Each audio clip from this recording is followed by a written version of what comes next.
No. All right, hey everyone, welcome to our reading of Austin Powers, International Man of Mystery. We've got a lovely group of people here joining us tonight. For our Austin Powers, we have Jessica. She's also going to be Indian Austin Powers. Our Dr. Evil tonight is Eric. And then we've got Alexis. She's going to be our Frau Farbissina. She's gonna get her 9 on. Kinsey is going to be our Alata Vagina. Um, we have Travis is gonna be Patty O'Brien, as well as some other people. We're all doing double duty. Let's face it. Logan is going to be our Mustafa. Curtis is going to be doing double duty as our number 2 and our Basil Exposition. We've got Michael, who's going to be Scott Evil. He's gonna be a moody teenager. It's gonna be amazing. And then we've got George is gonna be many characters for us, of which Texan and Roger Moore and Mick Jagger. So I hope he's been working on his impressions. We have a Zach with us. Zachary is going to be Mrs. Kensington, as well as some other people. And Jack is going to be some miscellaneous characters, as well as Mrs. Harwin and Ewan Rep. And we've got Doug. He is going to be our resident Andy Warhol. It's going to be Hi. amazing. Hi. My camera's not working for some reason. Totally fine. Yeah. All right. Ready to go? Take us away. The lovely Kate will be our scene description tonight. Right. Austin Powers, International Man of Mystery by Mike Myers. Exterior, Las Vegas, stock footage, night. Graphic, 1967, somewhere in Nevada. It is set against the obvious skyline of Las Vegas. Interior, Dr. Evil's private quarters, day. The lair is 1960s high-tech. We see a huge, oversized conference table with 6 scary-looking evil associates, including a Latin American revolutionary in a field jacket and turtleneck, twin Nordic doctors, and a meter maid. Angle on, a ring with Dr. Evil's insignia on it. The ringed hand is stroking a white, fluffy cat.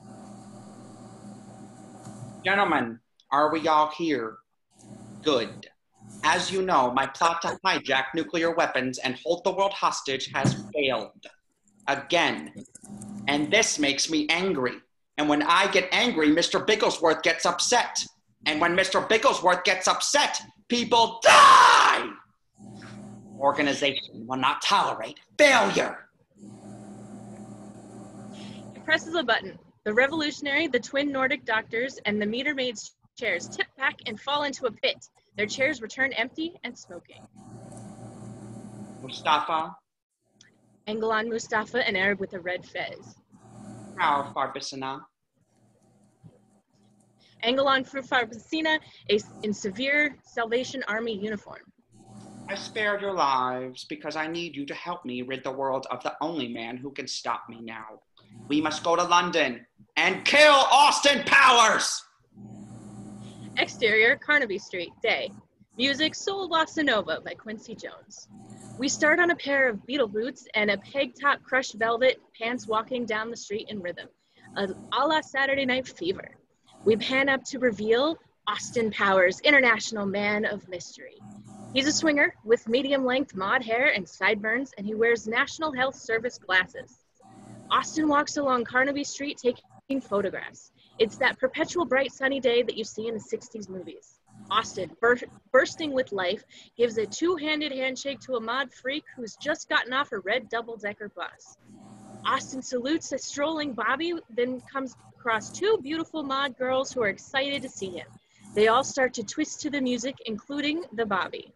Freeze frame, Technicolor blue tint, title card. Production note, all title cards will be done in Technicolor freeze frames, a la Sweet Charity. In the middle of the street, 3 models wait impatiently to be photographed in a makeshift photo shoot area. One wears a short skirt stewardess outfit, one wears a metallic silver pantsuit with matching cowl, the other wears a see-through Mary Pink dress. All right, love it. Turn, pout for me, baby. Smashing. We see that Austin has very bad English teeth. The model in the stewardess outfit foes on all 4s. Crazy, baby. Give me more shoulder. Yes. No. Show me love. Yes. And done. Here you go, love. I'm spent. Austin throws the camera in the air behind him. An assistant scrambles and catches it before it hits the ground. Get these off to Fab Magazine right away.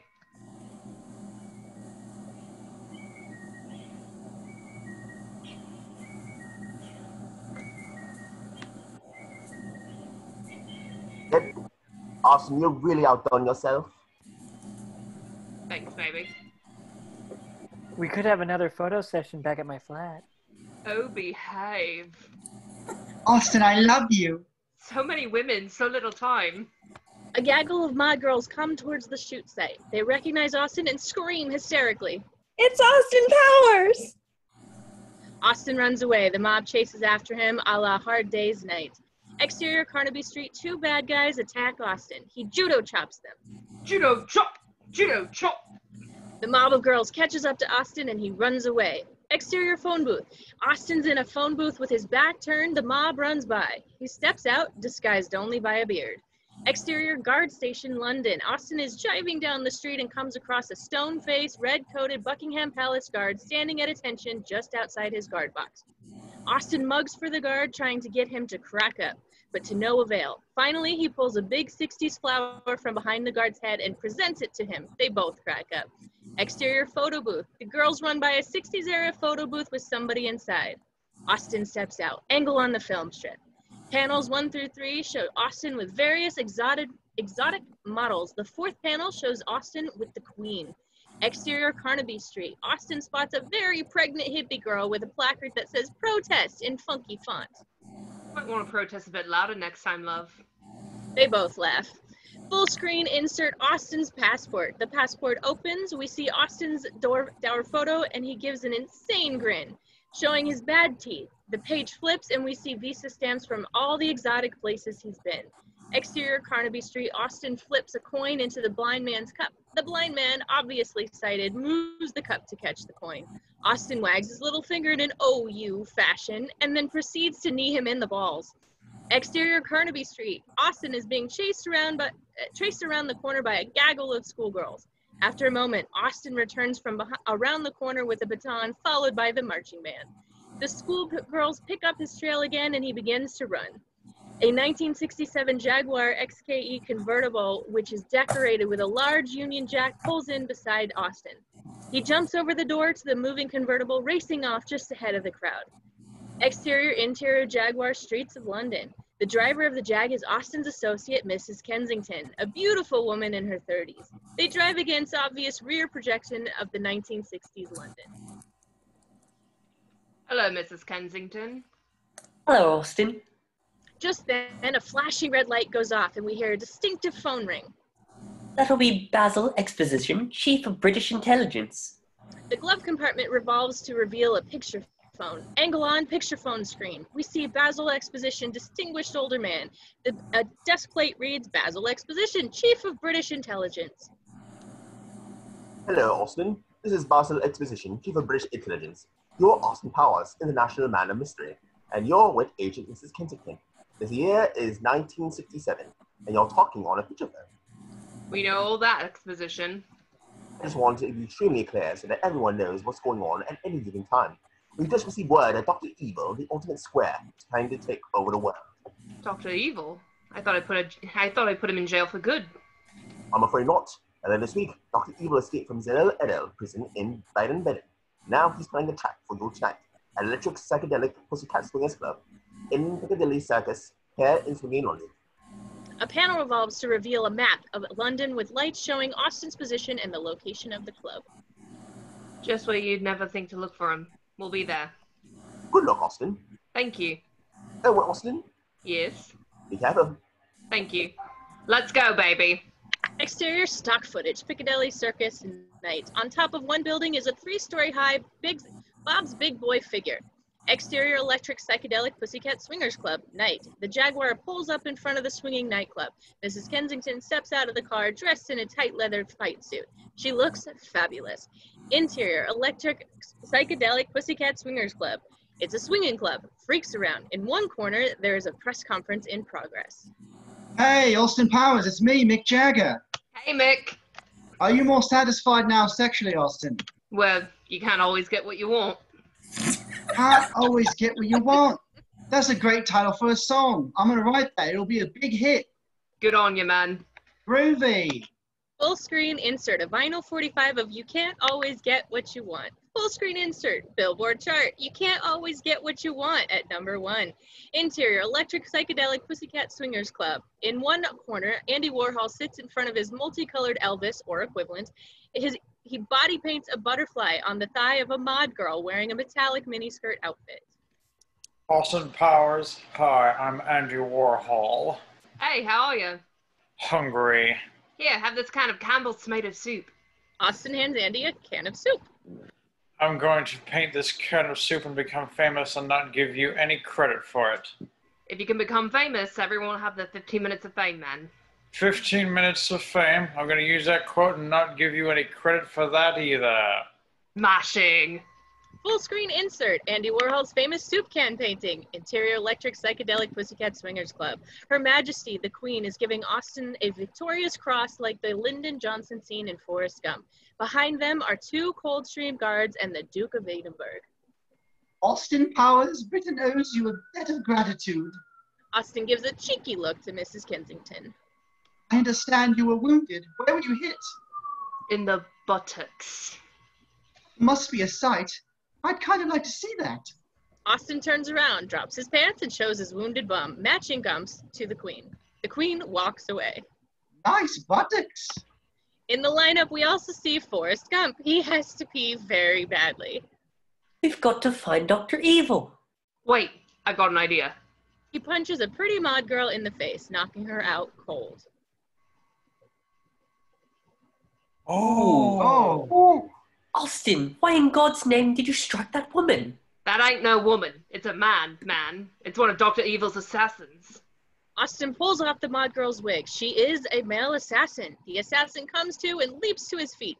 Mrs. Kensington knocks his feet from under him. The assassin hits the ground and pulls out a dagger. Mrs. Kensington kicks the knife out of his hand, and Austin gets him in a headlock from behind. Where's Dr. Evil? Angle on, a finger with Dr. Evil's insignia on it. The finger pulls the trigger of a spear gun. The assassin falls forward. A spear protrudes from his back. Austin sees Dr. Evil as he runs through a door. They give chase. Interior club back room. They enter. Dr. Evil climbs into an egg chair. I've got you again, Dr. Evil. The chair fills with a white mist. Not this time. Come, Mr. Bigglesworth. See you in the future, Mr. Powers. Before the doors close, the white cat jumps in the egg chair. A sign on the egg reads, "Cryogenic freezing beginning." My God, he's freezing himself. Austin begins firing at the chair. The ceiling opens up and the egg rises through the opening. Everything begins to rumble. Rocket exhaust pours out of the ceiling. Exterior roof. The Bob's Big Boy rocket begins to lift off. Exterior club sidewalk. People outside the club react to the rocket. Exterior Earth from space. The Bob's Big Boy rocket leaves the atmosphere. Mr. Bigglesworth is pressed to the window like one of those stuffed Garfields. I'll be back, Mr. Powers. Free is dead. Greed and avarice once again will rule the world. Exterior NORAD, Colorado Springs, Colorado. Graphic 1997 NORAD, Colorado Springs. This scene is shot in the multiple split screen style like the Thomas Crown Affair. Full screen interior NORAD tracking room. A blip appears on the radar screen. Commander Gilmore. Split screen 2, interior Commander Gilmore's office. Commander Gilmore, a distinguished man in his 50s. Commander, this is Slater in Southwest Com 3. We have a potential bogey with erratic vectoring and an unorthodox entry angle. Is it one of ours? No, Long Commander Bird 12 says it's a metallurg recon analysis in a standard alloy. Not stealthy, not carbon composite. It does have an odd shape, sir. What are you saying, son? It appears to be in the shape of a Bob's Big Boy, sir. Screen 3, the Bob's Big Boy rocket. The rocket is dirty and battered from 30 years in space. Oh my God, he's back. Dramatic sting. In many ways, Bob's Big Boy never left, sir. He's always offered the same high-quality meals at competitive prices. Shut up. Should we scramble TAC HQ for an intercept? What's its current position? Screen 4, a radar map of Nevada. On the radar screen, it says Nevada. It was over Nevada, but oh my God, it's gone. Listen, son, I want you to forget what you saw here tonight. Commander, I have to log it. That's a direct order. You didn't see a thing. He hangs up and picks up another phone. Phillips? Screen 5, Sergeant Phillips at his desk. Sergeant Phillips picks up the phone. Call the president. Screen 6, the White House. Prepare the jet. Screen 7, an Air Force jet on a runway. Get my overnight bag. Screen 8, an overnight bag. Phillips, do me a favor and feed my fish. Screen 9, fish in a tank. A hand enters to sprinkle fish food. Not too much. The hand re-enters to scoop some of the fish food. I'm going to London, England. Exterior, Ministry of Defense, London, England. Graphic, London, England, Ministry of Defense. Music, Rule Britannia. Interior, mod hallway. Outside cryogenic storage facility. Basil Exposition, now aged 30 years, Commander Gilmore and Nikolai Borshevsky, a Russian general, put on extreme weather gear over their uniforms. As you know, gentlemen, Dr. Evil has had himself frozen in 1967, soon after Austin Powers volunteered to have himself frozen in the event Dr. Evil should ever return. We believe Dr. Evil has begun yet another plot to take over the world, and that, gentlemen, is why we're here.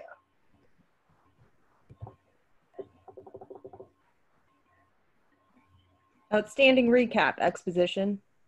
Commander Gilmore opens a vault door. Cold mist escapes. Interior mod cryogenic storage facility. They pass a row of cryogenic holding berths, each containing a naked person in suspended animation, a la Demolition Man. They pass Gary Coleman, Evil Knievel with cape, and Vanilla Ice in suspended animation. They pass a now empty berth with a plate that reads John Travolta. Who is this Austin Powers? Is he a British operative? No, he worked freelance, an internationally renowned swinging photographer by day, and the ultimate gentleman spy by night. Finally, they came across Austin Powers. He is naked. His hands cover up his private parts. The look on his face suggests, oh my God, my bits and pieces are cold. His glasses are frosted over. He's very hairy. Attention, stage 1. Laser cutting beginning. Lasers begin to cut Austin out of the ice in a huge cube. Laser cutting complete. Stage 2. Warm liquid goo phase beginning. A robotic arm lifts the cube out of the berth and places it into a high-tech melting vat of warm liquid goo. Warm liquid goo phase complete. Stage 3. Reanimation beginning. Austin comes to life out of the goo in a draining platform. Reanimation complete. Stage 4. Cleansing beginning. Interior examination area. Technicians lead a half-asleep Austin to a screened area where only his feet and his head are visible. He is washed off with a series of hot water jets. Cleansing complete. Stage 5. Evacuation beginning. He's given futuristic inoculations and then led to a screened-in toilet area. We can hear the sound of pee entering the bowl. He pees for a while, then a little longer, and then even longer still. The stream seems to be subsiding, then begins stronger than ever. He is still peeing. Finally, it stops. Evacuation come. He begins peeing again, a little longer, then in short staccato bursts. Then it stops. Pause. 2 drips. Evacuation complete. The cryogenic state of Austin Powers is now completed. Austin lies in a bed, tilted up an extreme angle a la Dr. Frankenstein's lab. Nurse technicians administer injections and monitor electrodes, IVs, and other biological sensors. Where am I? You're in the Ministry of Defense. It's 1997. You've been cryogenically frozen for 30 years. Who are these people? The shouting is a temporary side effect of the unfreezing process. Yes, I'm having trouble controlling the volume of my voice. You may also experience a slight fever, dry mouth, and flatulence at moments of extreme relaxation. Austin, this is Commander Gilmore, Strategic Command, and General Borshevsky, Russian intelligence. Russian intelligence? Are you mad? A lot's happened since you were frozen, Austin. The Cold War is over. Thank God. Those capitalist dogs will finally pay for their crimes against the people, eh, comrades? We won, Austin. Groovy! Smashing! Good on ya! Nice tie. Yay, capitalism! Mr. Powers, The president's very concerned. We've got a madman on the loose in Nevada. It's Dr. Evil. When do I begin? Immediately. You'll be working with Miss Kensington. You mean Mrs. Kensington? No, Austin. Mrs. Kensington has long since retired. Miss Kensington is her daughter. Vanessa Kensington, Mrs. Kensington's daughter, beautiful, mid-20s, English, enters. She's wearing a very conservative business pantsuit. Her hair is up and she wears glasses. Austin's breath is taken away. She sets down a huge stack of files. Vanessa is one of our top agents. My God, Vanessa's got a smashing body. I bet she shags like a minx. How do I tell them that because of the unfreezing process I have no inner monologue? I hope I didn't say that out loud just now. There is an uncomfortable silence. Mr. Powers, my job is to acclimate you into the 90s. You know, a lot has changed since 1967. Well, as long as people are still having promiscuous sex with many anonymous partners without protection, while at the same time experimenting with mind-expanding drugs in a consequence-free environment, I'll be sound as a pound. My mother's told me all about you. If it's a lie, goddamn her. If it's the truth, goddamn me. God, I hope that's witty. How's your mum? My mother's doing quite well, thank you very much. Yes, well, Agent Kensington will get you set up. She's very dedicated, perhaps a little too dedicated. She's got a bit of a bug of her ass. Good luck, Austin. The world's depending on you. Thank you, exposition. Oh, and Austin, Yes? be careful. Thanks. Basil exits. Interior mod, quartermaster's window. Austin and Vanessa wait at the window. Let's gather your personal effects, shall we?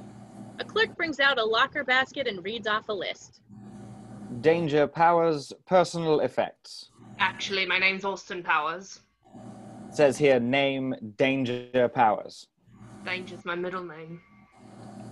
Okay. Austin Danger Powers. 1 blue crush velvet suit. 1 frilly lace cravat. 1 gold medallion with peace symbol. 1 pair of Italian shoes. 1 pair of tie-dye socks, purple. 1 vinyl recording album, Tom Jones live in Las Vegas. 1 Swedish-made penis enlarger pump. That's not mine. 1 credit card receipt for Swedish-made Pedro enlarger pump. Signed, Austin Powers. I'm telling you, baby, that's not mine. 1 warranty card for Swedish-made penis enlarger pump, filled out by Austin Powers. I don't even know what this is. This sort of thing ain't my bag, baby. 1 book, Swedish-made penis enlarger pumps, and me. This sort of thing is my bag. Baby, by Austin Powers. The clerk shows the book to Austin, who is humiliated.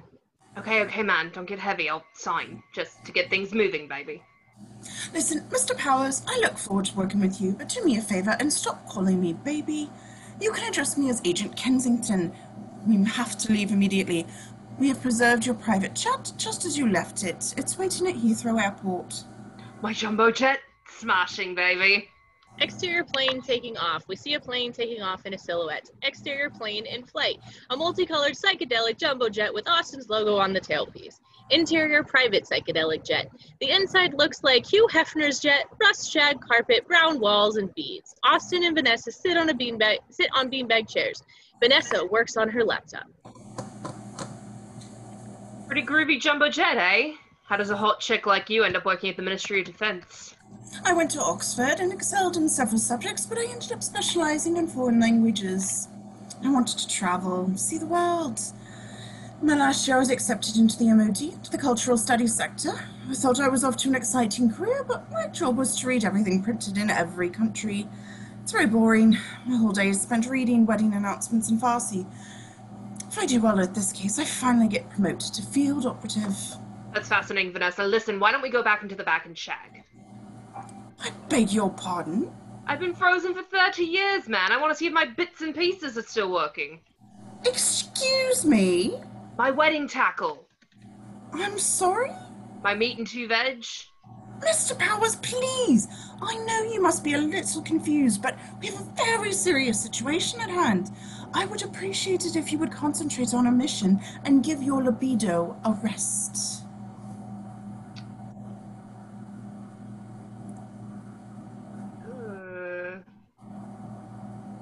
Can we pause for a second?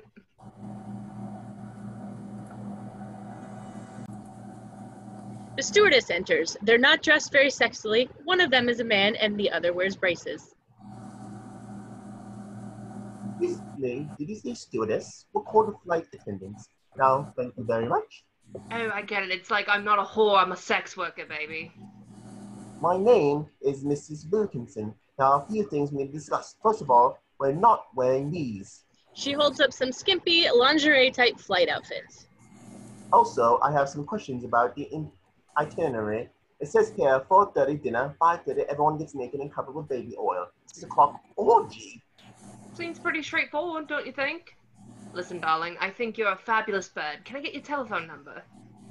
Sure, it's easy to remember. It's 777 film. We have to prepare the craft for takeoff now.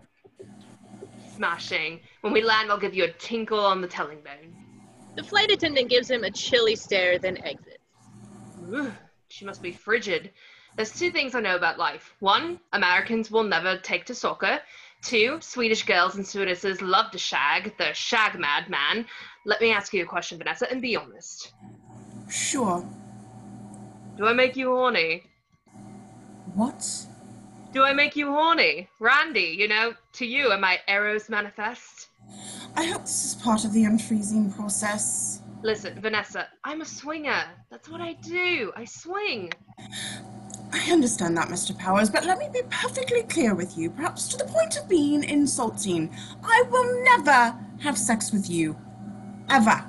If you were the last man on Earth and I was the last woman on Earth, and the future of the human race depended entirely on having sex simply for procreation, I would still not have sex with you. Austin is oblivious. What's your point, Vanessa? Exterior plane in flight. Night. Austin's plane time has passed. Interior private jet. Vanessa's laptop beeps. You've got mail. Angle on the computer screen. It's Basil Exposition. Hello, Austin. Hello, Vanessa. This is Basil Exposition from British Intelligence. There's a company in Las Vegas called VirtueCon that we think may be linked to Dr. Evil. Many of the VirtueCon executives gamble at the hotel casino where you'll be staying. That's the first place you should look. Well, I'm off to the chat rooms. Thank you, Exposition. Hello, Austin. Yes? Be careful. Vanessa closes the laptop. Ladies and gentlemen, we're beginning our final descent into Las Vegas International Airport. Flight attendants will be coming by to collect your drinks, and I'll ask you at this time to please return to the main cabin and put your beanbags in the upright position. Austin and Vanessa fasten their seatbelts on the beanbags. Exterior airplane landing night. We see a plane's lights landing at night. Zoom cut to interior psychedelic scene break. Music psychedelic wah-wah pedal funky drummer beat title. Graphic the grip using a sequence of snap zooms, colored projections, and flashing lights. We see Austin dancing crazily, a la Bob Fosse with a go-go girl, in a bikini with Austin Powers logo body painted on her midriff. The sequence lasts 5 seconds and is very groovy. Exterior Las Vegas montage night. The sights and sounds of Las Vegas icons at night. Welcome to Las Vegas sign, Luxor, the giant cowboy whose arms wave, Caesar's Palace. The montage ends on the modern skyline of Las Vegas. Graphic 1997, somewhere in Nevada. Interior, Dr. Evil's private quarters. Ladies and gentlemen, it's been a long time, but I'm back. It's all gone perfectly to plan, except for one small flaw. Because of a technical error, my right arm was not frozen. I was therefore, by definition, only partially frozen. Angle on evil associate Mustafa. He is terrified and sweaty, eyes darting left and right. But my design was perfect. Your anatomic functions were shut down, and even though your arm wasn't frozen, I mean, the aging was retarded. Therefore, your right arm is only slightly older than your left. Can't you see me? I'm only half a man. Look at me. I'm a freak! He holds up his other right arm. He holds up his older right arm, which looks normal. But Dr. Evil, all you need to do is work with a tennis ball. You squeeze it for like 20 minutes a day, a few months of that, and it'll be just as strong as the other arm. And look what you've done to Mr. Bigglesworth! Angle on Mr. Bigglesworth, who is now totally hairless with fringe hair around its ears like Dr. Evil himself. We could not anticipate feline complications due to the reanimation process. Silence! Angle on a hand with Dr. Evil's ring on it. Dr. Evil presses a button. Mustafa's chair tips back and falls backwards into a pit. Oh! Let this be a reminder to all that this organization will not tolerate failure. Mustafa's screams Oh! echo Oh! faintly. Oh! Angelon, Dr. Evil, for the first time, he is in his early 50s and is bald with his hideous scar on his cheek. Gentlemen, let's get down to business.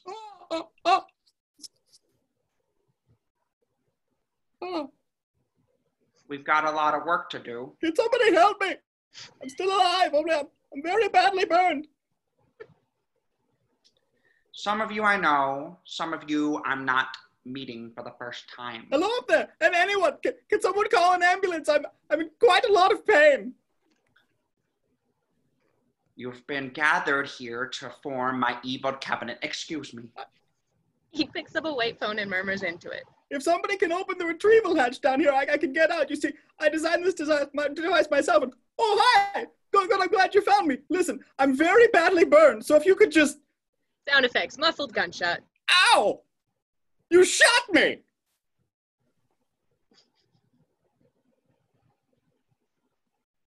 Right, okay. Moving on. You shot me right in the arm! Why did you...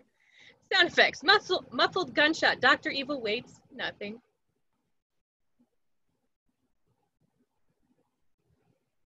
Let me go around the table and introduce everyone.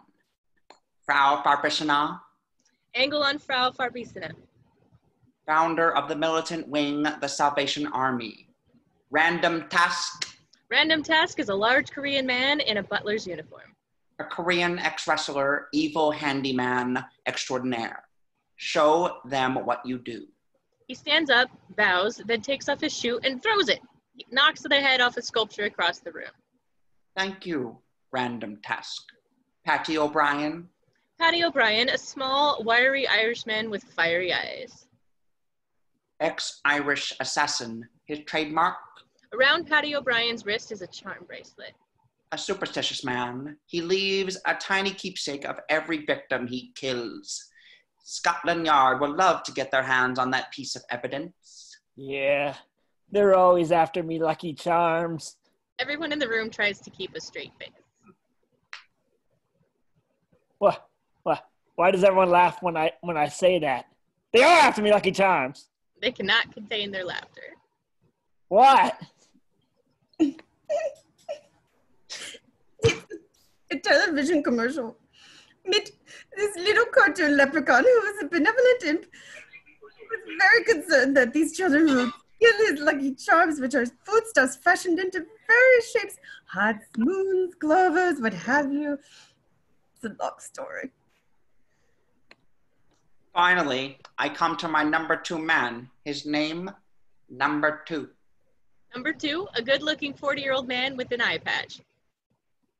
30 years, Number 2 has run Virtucon, the legitimate face of my evil empire. He hits a button. The conference table slowly rotates to reveal a large, illuminated map of the United States dotted by various miniature models. Over the last 30 years, Virtucon has grown by leaps and bounds. About 15 years ago, we changed from volatile chemicals to the communication industry. We own cable companies in 38 states. The 38 states illuminate on the map. In addition to our cable holdings, we own a steel mill in Cleveland. Steel mill miniature illuminates in Cleveland. Shipping in Texas. A ship off the coast of Texas illuminates. Oil refineries in Seattle. An oil refinery illuminates in Seattle. And a factory in Chicago that makes miniature models of factories. The miniature model factory lights up in Chicago. We also own the Franklin Mint, which makes decorative hand-painted theme plates for collectors. Some plates, like Gone with the Wind series, have gone up in value as much as 240%. But, as with any investment, there is some risk involved. Gentlemen, I have a plan. It's called blackmail. The royal family of Britain are the wealthiest landowners in the world. Either the royal family pays us an exuberant amount of money, or we make it look like Prince Charles, the heir to the throne, had an affair outside of marriage and therefore would have to get a divorce. There is an uncomfortable silence. Dr. Evil, Prince Charles did have an affair. He admitted it, and they are now divorced, actually.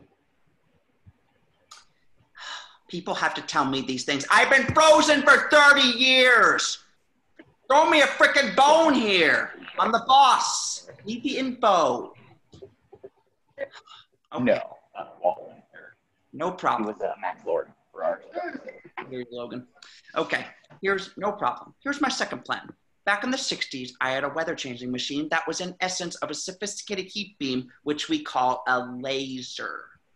Using this laser, we punch a hole in the protective layer around the Earth, which we scientists call the ozone layer.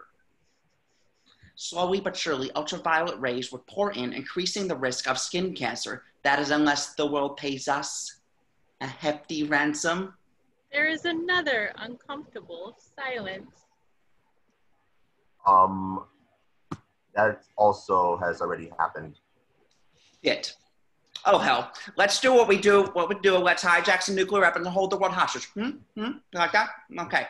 Gentlemen, it's come to my attention that a breakaway Russian republic called Kraplashistan will transferring a nuclear warhead to the United Nations in a few days.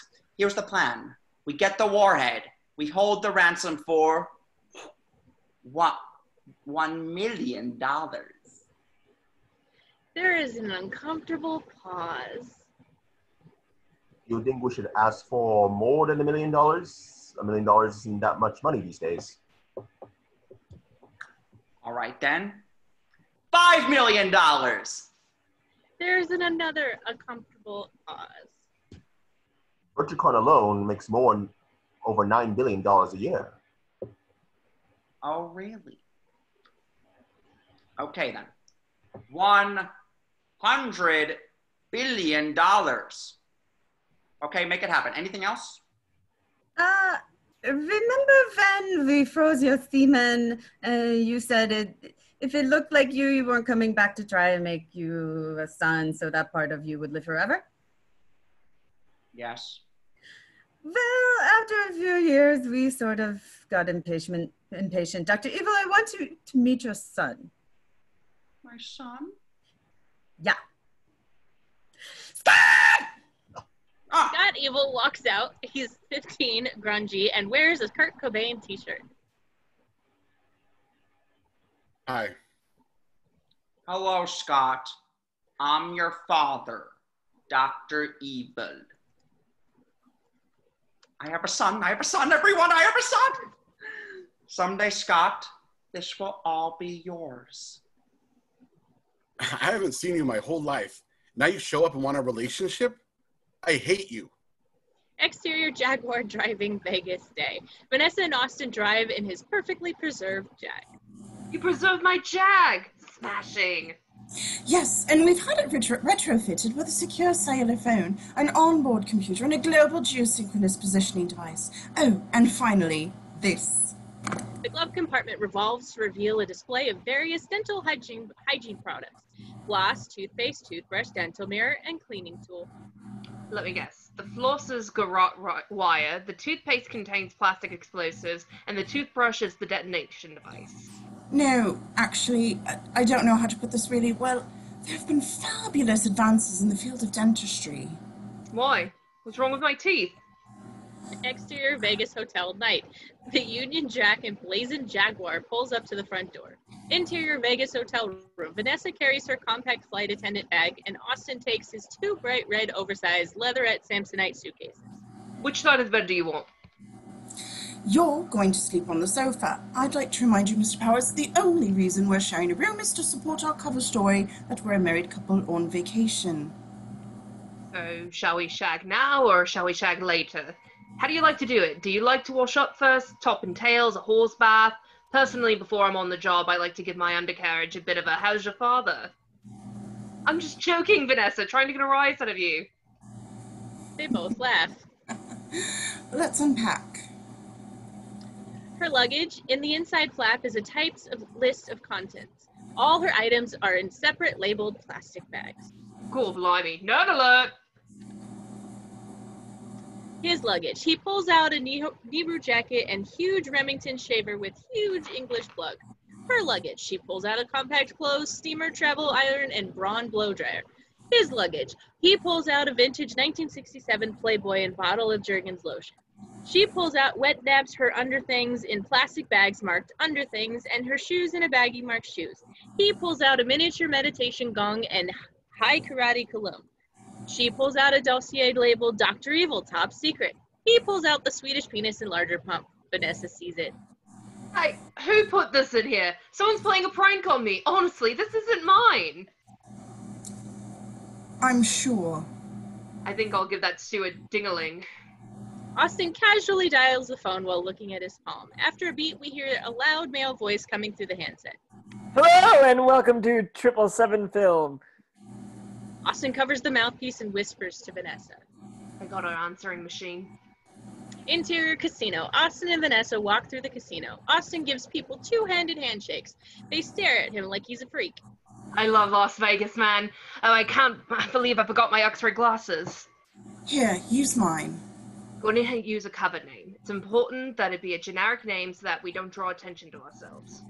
Interior casino. Austin and Vanessa join the high rollers table. Number 2 is there, complete with eye patch. On one side of him is a beautiful Italian woman, a la Sophia Loren, in a white dress with a white kerchief on her head. On the other side of him is an extremely large-breasted bimbo. Do you mind if I join you? Not at all. The dealer deals.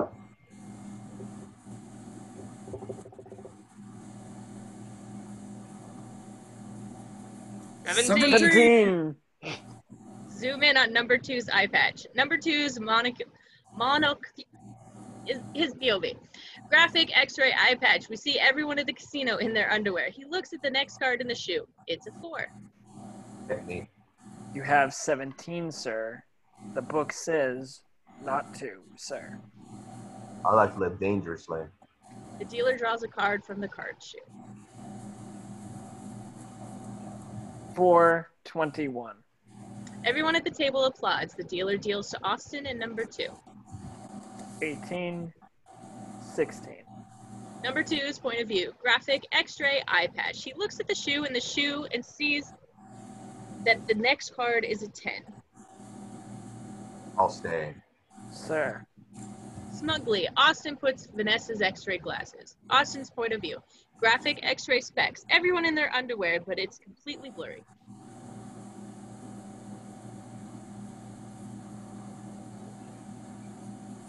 Sir. What's wrong? Can't see a bloody thing. Oh, I forgot to tell you, they're prescription X-ray glasses. I have a bad astigmatism. Sir, the table is waiting. Hit me. The table murmurs. An 18, sir? Yes. I also like to live dangerously. The dealer deals him the 10. We're very brave. Cards are not my bag, man. Allow myself to introduce myself. My name is Richie Cunningham. Vanessa's mortified. And this is my wife, Enid. My name is number 2. He extends his hand to shake. Austin extends his hand but misses and begins to shake the bimbo's breast. There's an awkward pause. Austin takes off his glasses. Number 2, that's an unusual name. My parents were hippies. This is my Italian confidential secretary. My name is Alata. Alata Vagina. I'm sorry, I'm just not getting it. It sounds like you're saying your name is a lot of... Never mind. Listen, cats, I'm gonna crash. It's been a gas. Bye-bye, Mr. Cunningham. Peace, baby. Austin and Vanessa leave. Interior casino. Why did you leave so soon? That cat number 2 has an X-ray eye patch. I got bad vibes from him, man. Listen, we should go back to the room, but first I have to go to the naughty chair and see a man about a dog. He heads to the restroom. Interior high rollers table casino. Number 2 has been watching them. He presses a button. Interior bathroom. Austin enters to see a gregarious Texan in a huge cowboy hat. Austin enters a stall. The Texan enters adjoining. Good luck, buddy. You don't buy food, you rent it. Too right, youth. Interior bathroom stall. Austin sits down. Behind him, a panel slides open, revealing Patty O'Brien. His charm bracelet jingles. Austin looks back. Patty's bracelet is now garrote wire. He wraps it around Austin's throat. Austin gets his thumb between the wire and certain death. Ah! Interior Texan stall. The Texan can only see Austin's feet, which are moving about frantically. He can hear grunting. Hey, partner, just relax. Don't force it. Use some creative visualization. Interior Austin stall. Austin grunts and snaps his head back into Patty O'Brien's crotch. Patty O'Brien groans in agony. Ah! Austin breaks free of the charm bracelet, grabs Patty O'Brien's head, and pulls it between his legs so that it hovers into the toilet bowl. Who does number 2 work for? Interior Texan stall. That's right. You show that turd who's boss. Interior Austin stall. Who does number 2 work for? Go to hell. Austin drops Patty's head in the toilet and flushes. We hear muffled gurgling sounds from Patty O'Brien. Interior Texan stall. The Texan hears all of this and is now concerned. Interior Austin stall. Austin reaches into Patty O'Brien's wallet. We see his Dr. Evil ID card and Alada's VirtueCon business card with her address. Interior bathroom. Austin is leaving his stall. The Texas can see Patty O'Brien's dead body head first in the toilet. Jesus Christ, what did you eat? Angle on the floor of Austin's stall. Patty O'Brien's lifeless hand hits the floor. The charms come tumbling out. A heart, a moon, a star, and a clover. A second later, the blue diamond falls out. Interior, psychedelic scene break. Music, psychedelic wah-wah pedal, funky drummer beat title graphic. Love, power, Austin, and the go-go girl dance crazily. Exterior, Vegas hotel morning. Interior, hotel suite day. Vanessa is on the phone in bed sifting through the photos of files on Dr. Evil, VirtueCon, etc. In the background, through the open door, we see that Austin is asleep on the couch. Hello, Mum. Interior, Mrs. Kensington's house, London. An older Mrs. Kensington sits in her suburban English front room. Oh, hello, Vanessa. How was the flight? Great. How's Austin? He's asleep. You didn't. Interior hotel suite. Oh, God, no. I made him sleep on the couch. In the background, we see Austin get off the couch. He's very naked and very hairy. A strategically placed vase of flowers blocks his naughty bits from view. I'm very proud of you. Why? Because you managed to resist Austin Power's charms. Austin moves towards the bathroom away from the flowers. Right in the nick of time, Vanessa holds a photo of number 2 and looks at it, blocking the naughty part. Well, God knows you tried, but I've been rather firm with him, Mummy. You didn't tell me he was so obsessed with sex. It's bizarre. You can't judge him by modern standards. He's very much a product of his times. In my day, he could have any woman he wanted. And what about his teeth? Split screen, hotel room, Mrs. Kensington's house. You have to understand, in Britain in the 60s, you could be a sex symbol and still have bad teeth. It didn't matter. I just don't see it. Just wait. Once Austin gets you in his charms, it's impossible to get out. Did you ever... Of course not. I was married to your father. Did you ever want to? Austin is very charming, very debonair. He's handsome, witty, has a knowledge of fine wines, sophisticated, a world-renowned photographer. Women want him, men want to be him. He's a lover of love, even every bit an international man of mystery. We hear the toilet flush. Mrs. Kensington wipes off the screen. Austin re-enters from left to right, still naked. Vanessa holds up Austin's Fab magazine shoot from the 60s and in perfect timing blocks his crotch from the camera. You didn't answer my question, Mum. I know. Let me just say this. Austin was the most loyal and caring friend I ever had. I will always love him. Morning, love. Who are you on the phone with? Do you want to talk to him? No, it's been too long. Best to leave things alone. I'm on with a friend. Look, I'd better go. I love you. I love you, Vanessa. Vanessa hangs up. Austin enters wearing an Austin Powers robe. Good morning, Vanessa. I hope you have on clean underwear. Why? We've got a doctor's appointment. An evil doctor's appointment. Exterior, VirtueCon main entrance driveway day. Through binocular POV cutouts, we see a black limousine pull up in front. Random Task and another bodyguard exit the limo to secure the area. Exterior, Las Vegas, bushes. We see that the binoculars belong to Vanessa. She and Austin are on a stakeout. Austin's Jag is in the background. A limousine has just pulled up. Let me see. Austin pulls into frame an extremely long telephoto lens attached to his vintage camera. Exterior, VirtueCon main entrance. Telephoto lens point of view. 2 more bodyguards leave the building and approach the limo. Number 2 exits the building holding Mr. Bigglesworth, the hairless cat. He is not happy about this and has a scratch on his cheek. Freeze frame, sound effects, camera motor drive. Exterior, bushes. Hello, hello. That's Dr. Evil's cat. How do you know? I never forget a pussy. Cat. Exterior, front entrance, telephoto lens point of view. Number 2 hands the hairless cat through limo's window. Freeze frame, sound effects, camera motor drive. The limousine speeds off. Exterior, bushes. Let's go get him. He's too well protected right now. We can't just sit here, Austin. Let me tell you a story. There's these 2 bulls on top of a hill checking out some foxy cows in the meadow below. The young bull says, "Hey, why don't we run down the hill and shag us a cow?" And the wise old bull replies, "No, why don't we walk down the hill and shag all the cows?" I don't get it. Well, you know, cows and shagging. Unfortunately, while you told that stupid story, Dr. Evil has escaped. No worries, love. We'll just give Basil a tinkle on the telling bone. He notices the way the desert light catches her beauty. My God, Vanessa, you are so incredibly beautiful. Stay right where you are. Austin changes lenses and begins snapping pictures.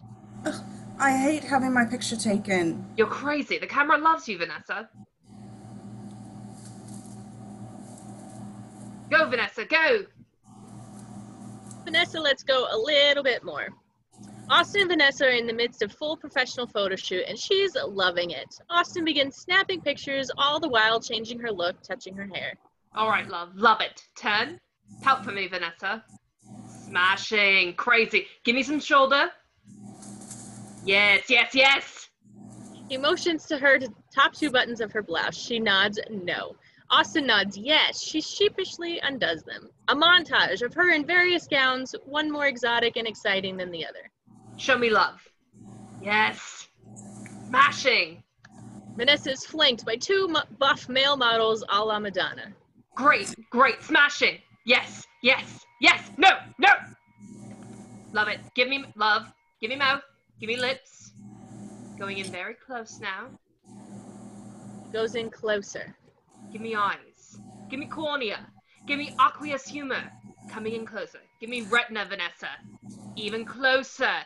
Give me optical nerve. Give me optic nerve. Love it. And done. He throws the camera down. I'm spent. What say we go out on the town? Exterior, Las Vegas street bus, night. Austin and Vanessa are on the top deck of an open-air double-decker English bus having a full-course formal dinner. They're drinking champagne. Austin is cutting sausages into ever smaller pieces, holding his cutlery very English. He has cut one piece to the point to which it's a speck. He puts it on the fork and offers it to her. Fancy a nibble? Oh, I couldn't have another bite.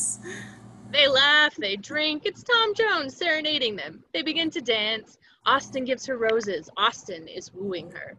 Exterior, Las Vegas street night. They walk along the brightly lit streets, laughing, enjoying each other's company. Austin gives Vanessa a pet rock. She graciously accepts. Las Vegas superimposition montage. Austin and Vanessa stroll against the changing series of backgrounds, neon signs, Vegas icons, dice showgirls, etc. Interior, hotel room. Sounds of moans and groans. We see Austin's backside sticking out above a piece of furniture. Then Vanessa's high-heeled legs straining upwards. Ugh. Watch out, you're on my hair! Sorry, move your hand to the left. There you go. Gorgeous. Just go! We hear a spinning sound. Left hand blue. We now see that Austin and Vanessa are playing Twister. She reaches for the left hand blue and they fall over laughing. Wait a tick, I forgot something in the lobby. I know it, I'll take the stairs. Behind the couch, Austin mimes going downstairs. Maybe I'll take the escalator. Austin mimes the smooth descent of an escalator. Why take the escalator when I can take a canoe? Austin mimes rowing a canoe behind the couch. Oh, I haven't had fun like this since college. I'm sorry. Why? I'm sorry the bug up your ass had to die. She left.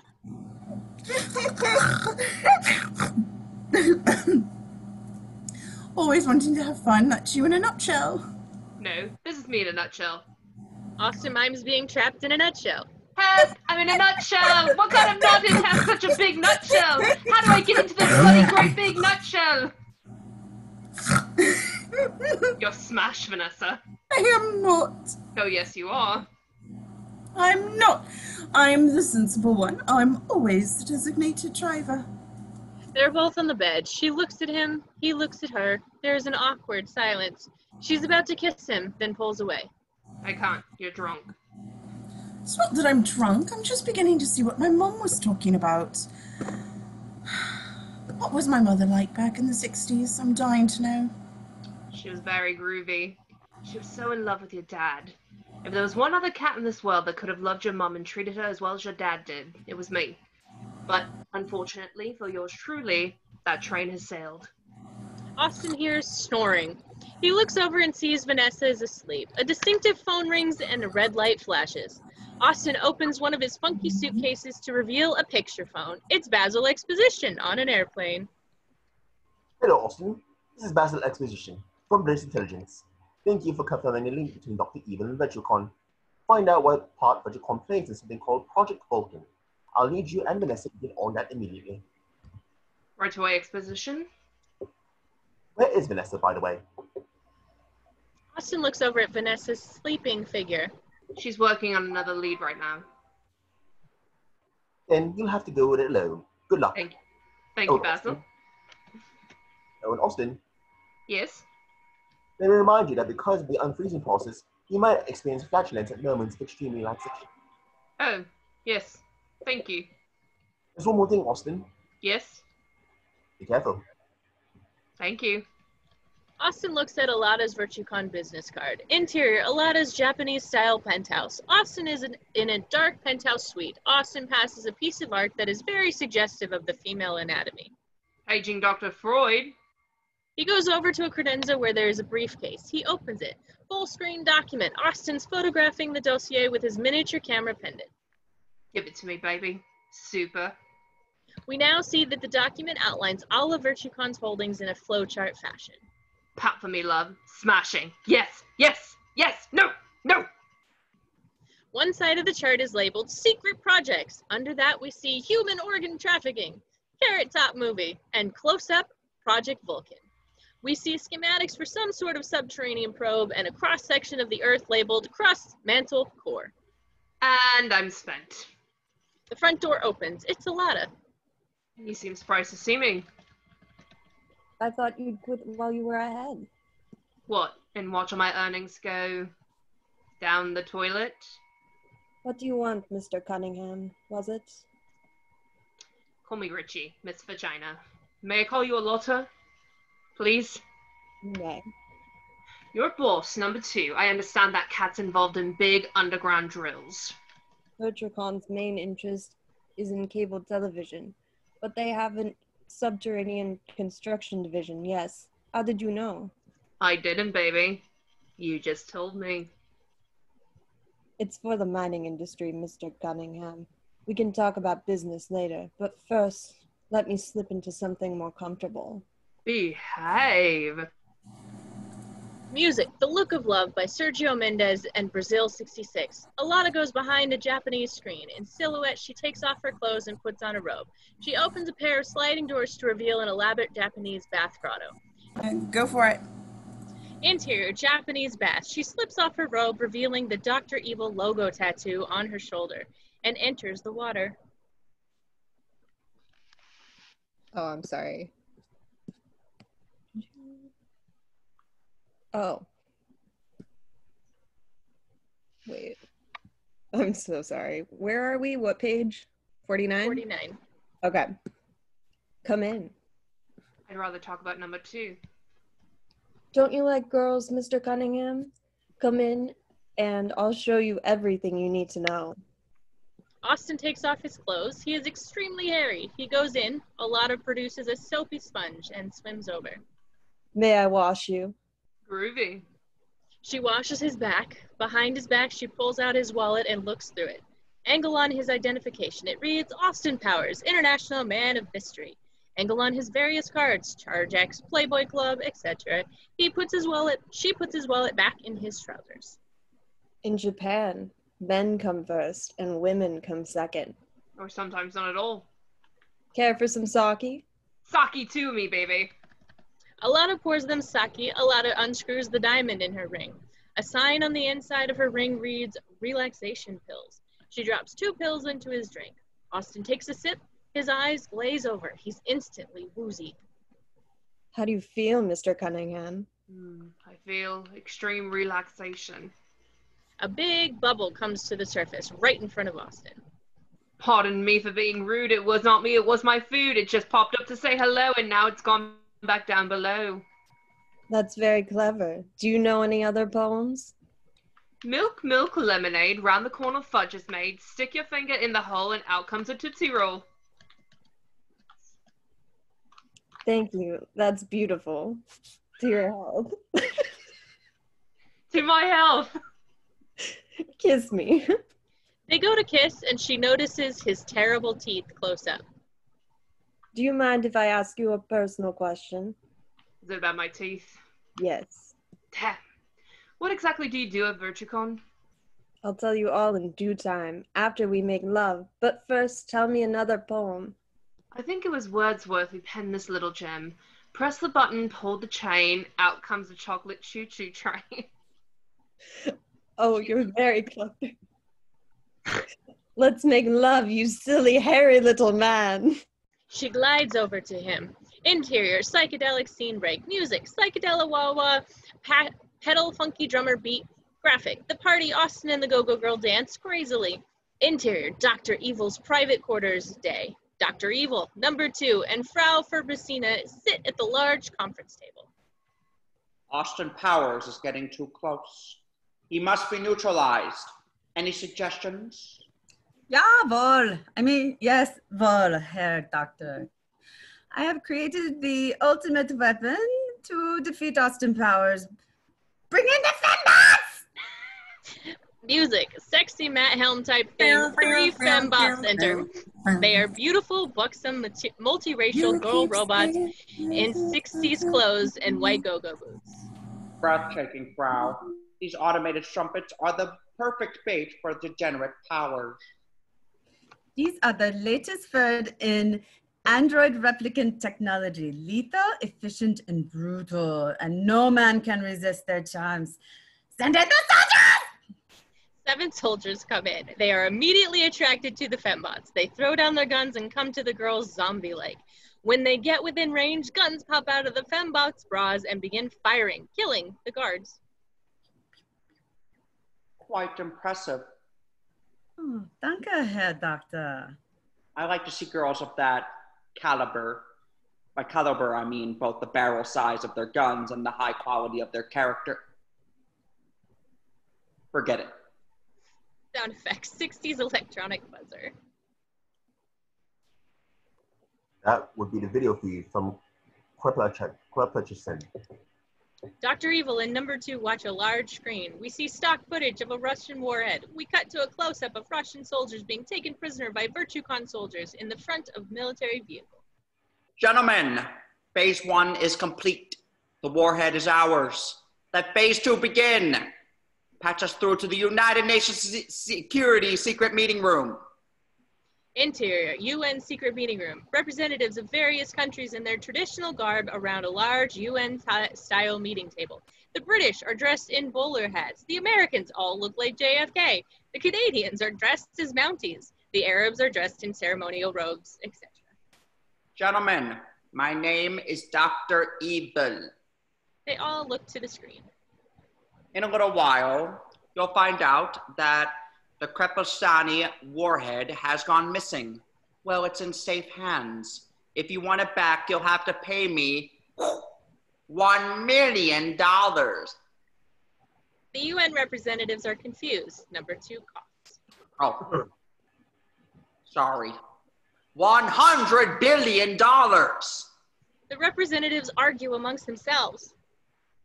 Gentlemen, silence. Now, Dr. Evil. Dr. Evil, I didn't spend 6 years in evil medical school to be called Mr. Thank you very much. Excuse me. Dr. Evil, it is the policy of the United Nations not to negotiate with terrorists. Fine.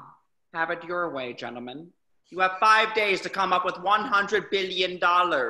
If you fail to do so, we'll set off the warhead and destroy the world. You can destroy the world with a single warhead. Really? So long. The screen goes blank. Gentlemen, in 5 days from now, we'll be $100 billion richer.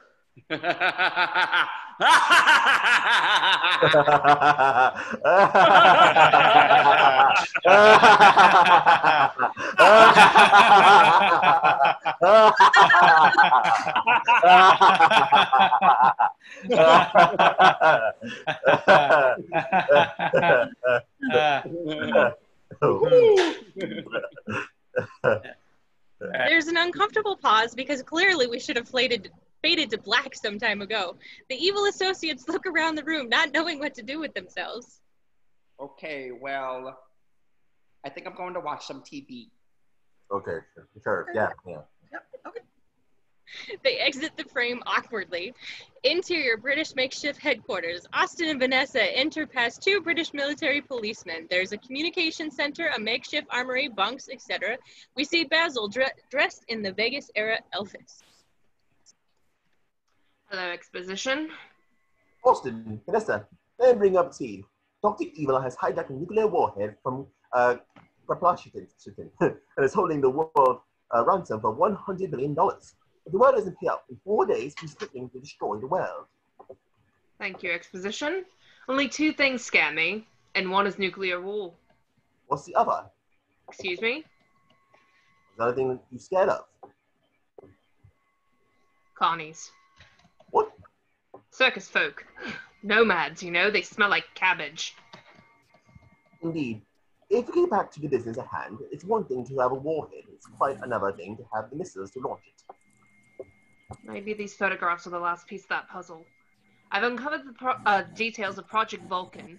It's a new subterranean warhead delivery system. Good God! An underground missile.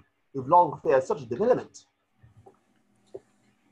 When did you find that out, Austin? Austin did some reconnaissance work at a lot of Regina's penthouse last night.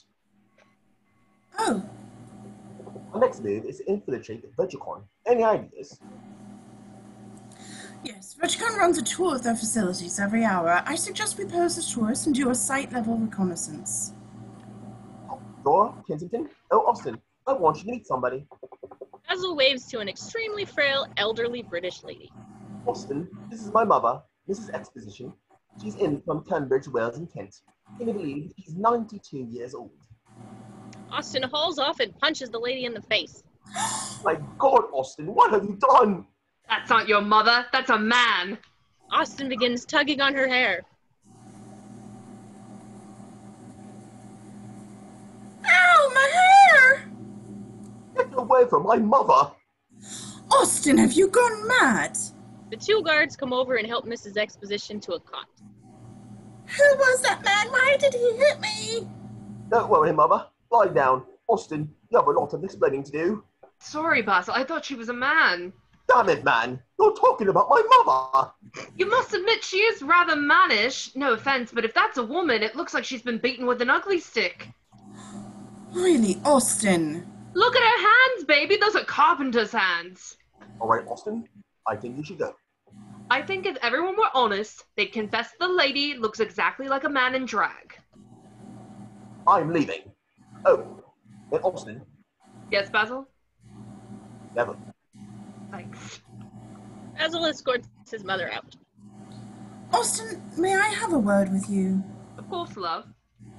Listen, I know I'm just being neurotic, but I can't shake the suspicious feeling about that Italian secretary, Miss Vagina. I mean, I don't want to sound paranoid, but I've had some bad relationships in the past, and I've had some jealousy issues. You went to a penthouse. It makes me feel so small to give into these insecurities, but I can't help but feel this weird, irrational, unfocused, well, jealousy. I'm sorry. Don't be sorry. You're right to be suspicious. I shagged her. I shagged her rotten. I can't believe you made love to her just like that. Did you use protection? Of course, I had my 9mm automatic. No, did you use a condom? Only sailors use condoms, man. Not in the 90s. Well, they should, filthy beggars. They go from port to port. A lot meant nothing to me. Well, it means something to me, and if you want to have a relationship, you've got to be a one-woman man. It was just a shag, Vanessa. You're everything to me. You just don't get it, do you, Austin? Good night. Welcome to the 90s. You're going to be very lonely. Interior hotel room night. Music, What the World Needs Now by Burt Bacharach. Austin looks at his address book. Angle on the page, we see a list of names crossed out, with comments written in beside them. Besides Jimi Hendrix, we see deceased, drugs. Janis Joplin, deceased, alcohol. Mama Cass, deceased, ham sandwich. Jerry Garcia, deceased, gratefully. Jane Fonda, square. Austin looks at his old pair of 60s-era canvas sneakers. He picks up his new pair of Reebok Shack Crash Trainer pumps. He pumps them too much and they explode. Austin looks out his window at the lonely city below. We see the CDs he's just purchased, including Sgt. Pepper's and Burt Bacharach's greatest hits. Austin goes over to the kitchenette and puts the can of unopened Campbell's tomato soup in the microwave and turns it on. It explodes in a shower of sparks and soup. He puts the CD on a record player and drops the needle. The noise is awful. Austin plays Mortal Kombat 3. His fighter gets a head ripped off and blood spews out. Austin is genuinely frightened by this. Interior bathroom, Austin attempts to use the water pick, but the head is too loose and the water shoots all around the bathroom. Exterior car, streets of Las Vegas. Austin drives alone and sad against the rear projection of Las Vegas. Interior casino bar. Austin drinks by himself while a gaggle of 8 contemporary young people in love cavort. They look at him like he's a freak. Austin raises a bottle of Zima as if to say, "Hey, I'm down with that." They shoot him a sarcastic peace sign. Austin is pleased. Interior hotel room day. Austin sits watching the Time Life at the last 30 years video on TV. Vanessa enters. Hello, love. 30 years of political and social upheaval, the fall of the Berlin Wall, female Prime Minister of England, and the abolishment of apartheid, fascinating tapestry of human Strom and Drang. Yeah, I can't believe Liberace was gay. Women loved him, man. I didn't see that one coming. Basil was very concerned to know where you were last night. Out and about, doing odds and sods. I'll tell him. By the way, I've decided that we should keep our relationship strictly professional. Interior therapist's office, next day. We're in the middle of a group therapy session containing 6 or 7 fathers with their teenage sons. It's emotionally charged, a lot of pained expressions and coffee in styrofoam cups. I love you, Dad. I love you, son. They hug. Everyone applauds. We see Dr. Evil and Scott.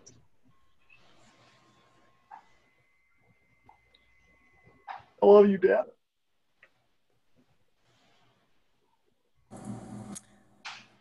So Scott, why don't you start with why are you here? Well, it's kind of weird. We don't judge here. Okay, well, I just really met my dad for the first time 3 days ago.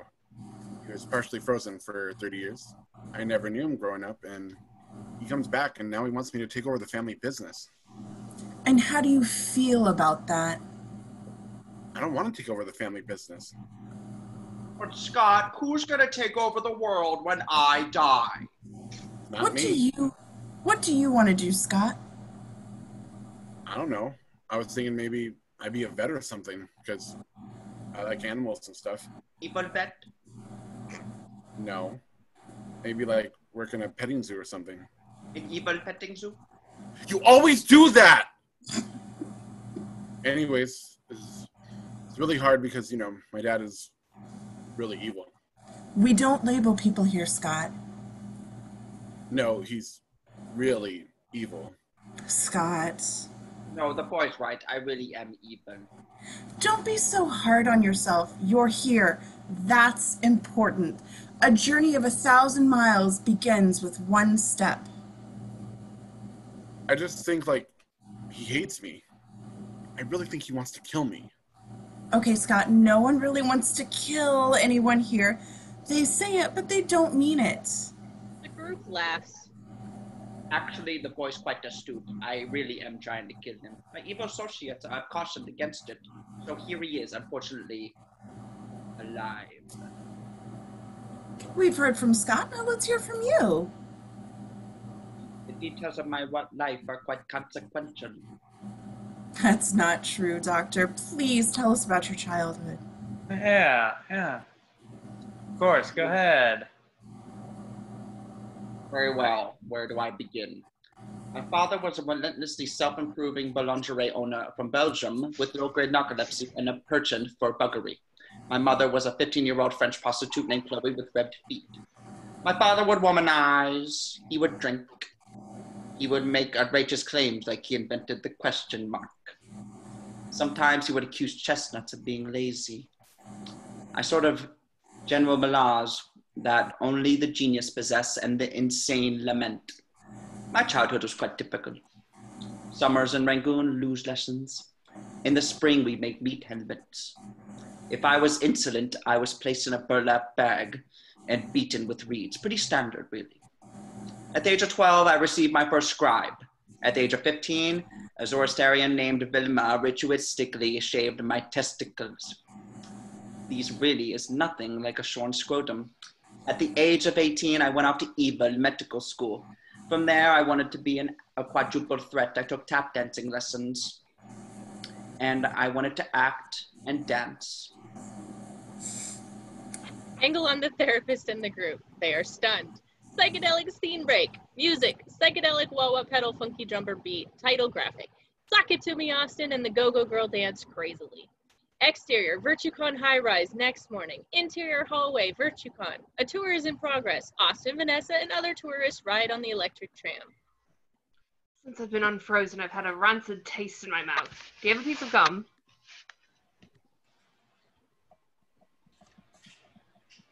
Do you think she's prettier than I am? Who? You know who. No! Don't lay your hang-ups on me, Vanessa. You're being very trippy. I'm looking at you, and the whole time I can't help thinking that you had your willy inside her hoochie cooch. Well put. Listen, love, we can't keep having this fight. I'm an international man of mystery. Sometimes in the course of my work to save the world, I have to shag some crumpet. It's all part of the job. Welcome to VirtueCon, the company of the future. VirtueCon is a leading manufacturer of many items you'll find right in your own home. We make steel, volatile chemicals, petroleum-based products, and we also own the Franklin Mint, which makes decorative hand-painted theme plates for collectors. Some plates, like the Gone with the Wind series, have gone up in value as much as 240%, but as with any investment, there is some risk involved. Coming up on the left, we have the VirtueCon gift shop, offering a wide range of VirtueCon licensed products. On the right, you'll notice a door that leads to a restricted area. Only authorized personnel are allowed beyond that point. Interior VirtueCon gift shop area. All the tourists head for the gift shop. Austin notices a 7-foot-tall scientist leaving the restricted area with a 400-pound female scientist. They both wear VirtueCon coveralls. I'll take him, you take her. The 7-foot-tall male scientist goes to the men's room. The 400-pound woman goes to the ladies' room. Austin and Vanessa follow. We hear from inside either washroom the sound of people being knocked out. Austin and Vanessa exit wearing the scientist coveralls over their clothes. Magically, the coveralls fit perfectly. They go through the doors to the restricted area. Interior hallway restricted area. They approach a security guard. Austin, we don't look anything like the photos on our badges. Don't worry, baby. I picked up a mind control technique during my travels in India. I learned it from my guru, the late Guru Shastri, a chaste man who mysteriously died of a disease that had all the hallmarks of syphilis. Now, just watch me. Watch me now. They reach the guard. Hi, folks. You're in a restricted area. Can I see your security badges? Sure. They flash their security badges to the guard. Angle on Austin. We push in slowly as Austin concentrates, raising an eyebrow and then the other, back and forth. Music, mystical Indian sitar. Everything seems to be in order. Hey, wait a minute. Angle on Austin. He redoubles his eyebrow raising. Everything seems to be in order.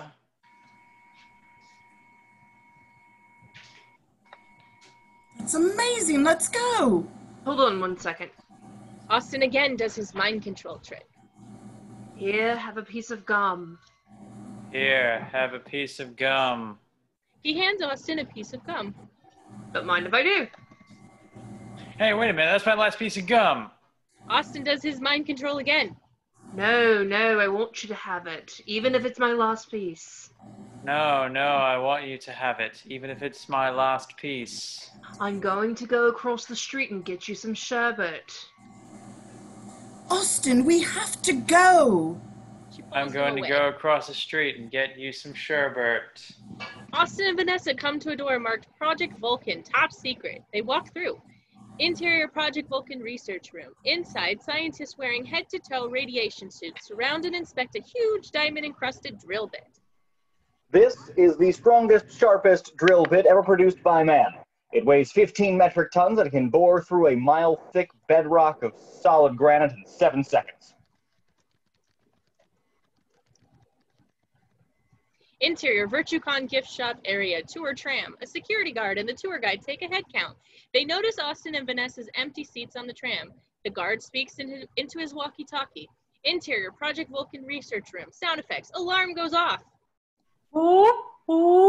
Attention, there are intruders in the complex.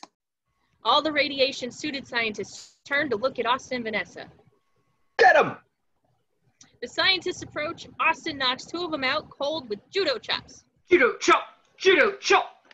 Vanessa knocks two of them out using roundhouse kicks. Security guards flood into the room from the hallway. Austin and Vanessa take off through another side of the door, which reads, VirtueCon Steamroller Testing Facility. Interior Steamroller Testing Facility. It is the room the size of a large gymnasium, overseen by a large observation booth. 6 steamrollers go around a test track very slowly. Austin and Vanessa hide behind one of the slowly moving steamrollers. Security guards enter the facility and begin fanning out on a search. Only way out of here is to drive out. They climb up the back of a steamroller, knock out the driver, push him off, and assume the controls.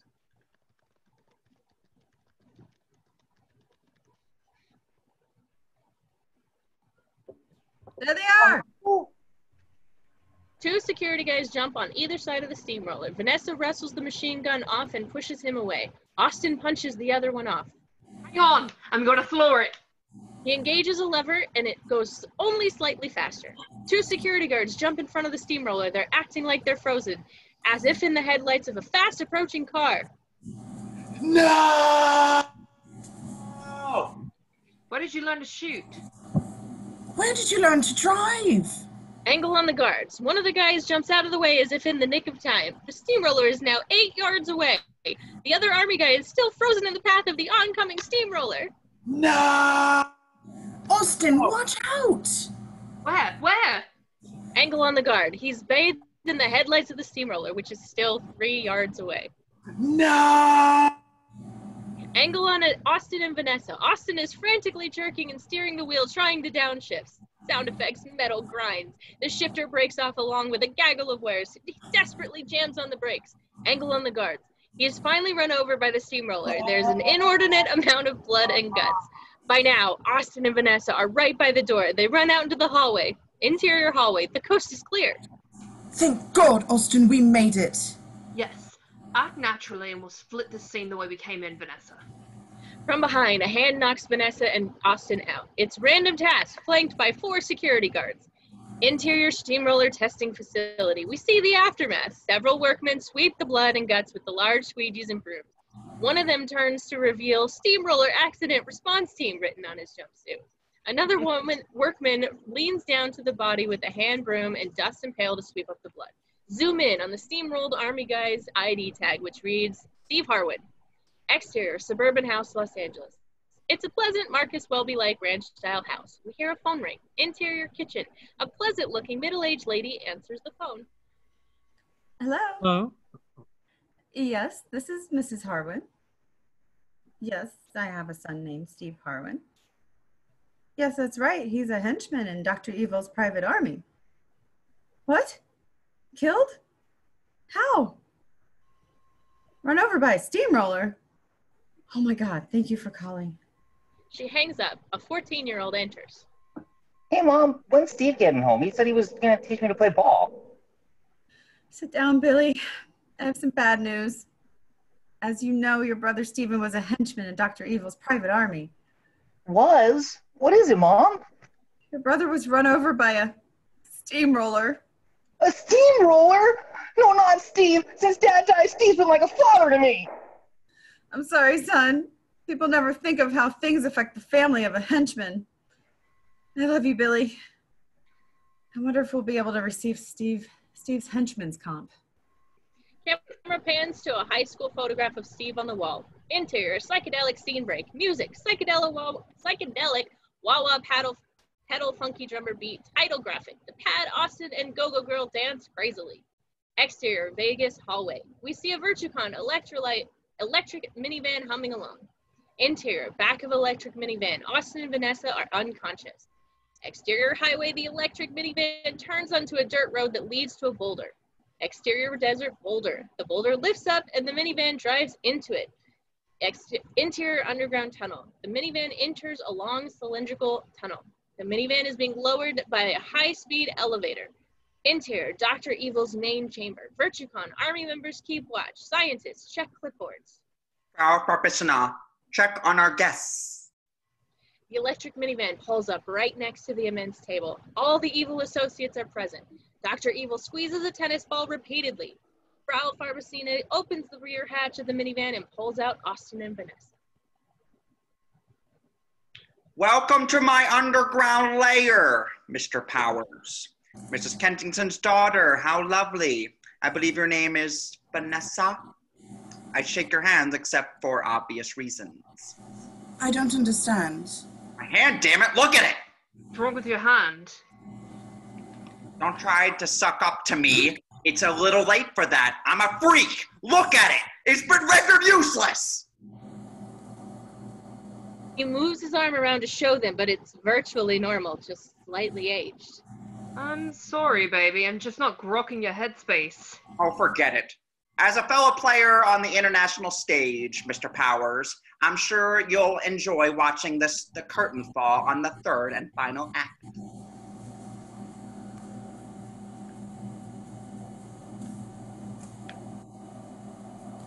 Sorry, it froze. A large telescreen comes in, showing the United Nations secret meeting room. Gentlemen, I give you the Vulcan. He presses a button on his chair panel. A giant canvas falls, unveiling an ultra-high-tech diamond-bladed subterranean bore, the Vulcan. It's rather phallic. Does that make you horny? Not now, Austin. The world's most powerful subterranean drill. Interior, United Nations secret meeting room. On screen, stock footage of volcanoes erupting and animated charts of magma squirting through the Earth's layers. So powerful, it can penetrate the Earth's crust, delivering a 50-kiloton nuclear warhead into the planet's hot nuclear core. Upon detonation, every volcano on the planet will erupt. The various representatives are abuzz. Behind the British delegation sits Basil Exposition. To his right sits Mrs. Exposition with a hideous black eye. Why should we pay the money? He's only got one warhead, and he's going to detonate it deep into the underground. My God, man, don't you understand? There won't just be active volcanoes, inactive ones will erupt as well. 7/8 of the Earth's landmass will be divulged with hot magma. Tectonic plates will shift, causing massive earthquakes. Imagine no United Kingdom. Think of it. No cricket, no tea, no freshly toasted crumpets smothered with Devonshire clotted cream. The diving mystery of Stonehenge. Imagine severing feet forever the continuity of Britannic majesty, the demise of this sceptred isle, this jewel, this England. Any word from Powers? I'm afraid we lost contact with him. I see. Dr. Evil, it seems we have no choice but to pay your ransom. Interior, Dr. Evil's main chamber. Gentlemen, your deadline is in 3 hours. You have your The screen goes black. Oh, sorry.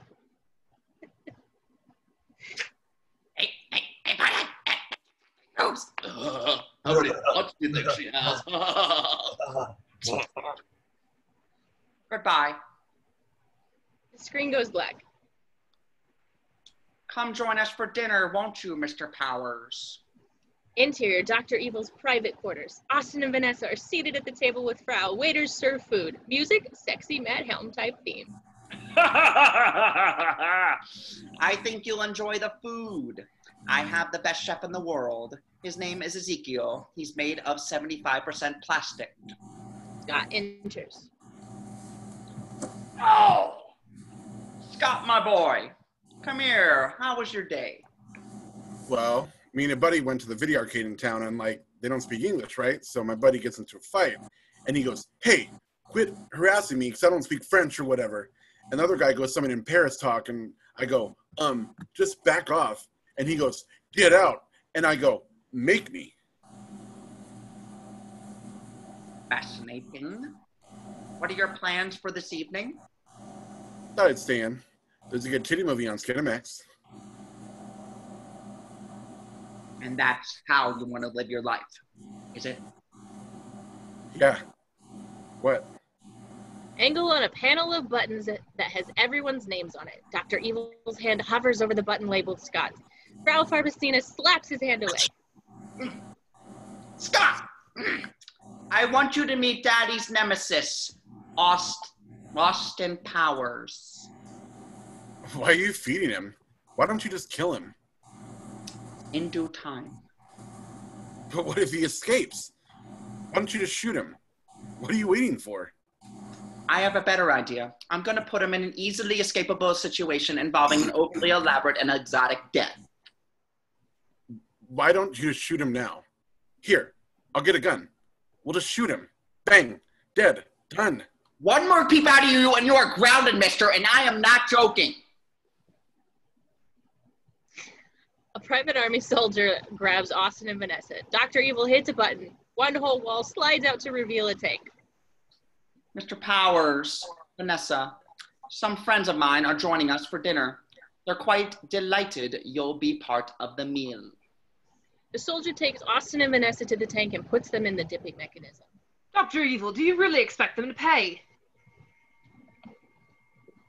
No, Mr. Powers. I expect them to die. Even after they pay me the money, I'm still going to melt all the cities of the world with liquid hot magma. All right, guard, begin the unnecessarily slow-moving dipping mechanism. The guard does so. Austin and Vanessa begin to descend slowly towards the surface of the water. Release the sharks. All the sharks have had laser beams attached to their heads. I figure every creature deserves a warm meal. Dr. Evil? Yes, what is it? You're interrupting my moment of triumph. It's about the sharks. Since you were frozen, they've been placed on the endangered species list. We tried to get some, but it will take months to clear up the red tape. Right. Mr. Powers, we're going to lower you in a tank of piranhas with laser beams attached to their heads. What is it now?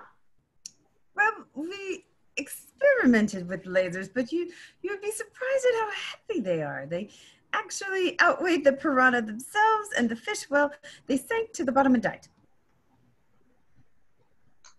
I have one simple request. Sharks with frickin' laser beams attached to their frickin' heads.